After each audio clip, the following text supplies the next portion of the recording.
Stationary wave से related फिर एक क्वेश्चन है, यहां पे हमसे कह रहा है that which of the following statements are true for stationary waves. पहले सेक्शन में क्या कह रहा है, that every particle has a fixed amplitude which is different from the amplitude of its nearest particle. तो पिछले क्वेश्चन में भी हम इसको डिस्कस कर चुके हैं। तो यहां पे जो स्ट्रिंग है, सपोज ये एक स्ट्रिंग है that is clamped between two ends, और यहां पे एक वेव को आप इंसिडेंट मान लें और दूसरी वेव को क्या मान लें, रिफ्लेक्टेड मान लें। तो इस नोड से लेके इस नोड के बीच में जितने भी पार्टिकल्स हैं सभी पार्टिकल्स एक साथ ऊपर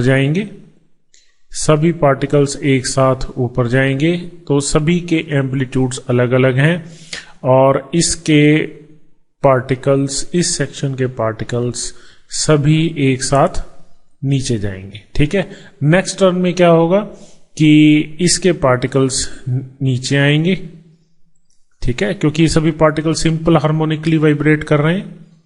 ठीक है, और इसके पार्टिकल्स उस समय इस तरफ जाते हुए दिखाई देंगे। ठीक, तो यहां पे आप देखें कि इस पार्टिकल का जो एम्पलीट्यूड है, ठीक है, उसकी एम्पलीट्यूड की रेंज यहां से लेके यहां तक है और इस पार्टिकल का एम्पलीट्यूड यहां से लेके यहां तक है, मतलब सेंटर लाइन से यहां तक ये एम्पलीट्यूड रेंज है। ठीक है, तो इसका मतलब सभी जो पार्टिकल्स हैं उनके एम्पलीट्यूड्स क्या हैं, अलग अलग हैं, साथ वाले पार्टिकल से डिफरेंट है। सो यही बात यहां पे कह रहा है कि नियरेस्ट पार्टिकल से एम्पलीट्यूड अलग होगा। So first option is correct. B part, all the particles cross their mean position at the same time. Yes, ये सिंपल हार्मोनिक मोशन है, सभी पार्टिकल्स वाइब्रेट कर रहे हैं। ठीक है, तो जो time period of crossing the mean position है वो सेम है, क्योंकि सभी का फेज सेम है और सभी पार्टिकल्स की जो वाइब्रेशनल फ्रीक्वेंसी है वो भी सेम है। तो सभी पार्टिकल्स एक साथ मीन पोजीशन को क्रॉस करेंगे।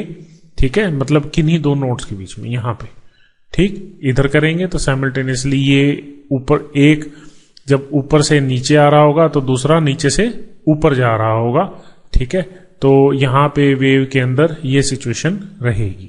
सी, all the particles are oscillating with same amplitude. This is wrong. There is no net transfer of energy across any plane. ये बात भी बिल्कुल सही है। जब ये पार्टिकल है ये ऑसिलेट कर रहा है, ठीक है, तो इसकी जो एनर्जी है, ठीक, वो इस प्लेन से बाहर शिफ्ट नहीं हो रही है, इसी के अंदर कन्फाइंड है। और हम इस वेव को स्टेशनरी वेव कह ही इसलिए रहे हैं क्योंकि एनर्जी एक रीजन में कन्फाइंड है, that is not propagating, so there is no net transfer of energy across any plane.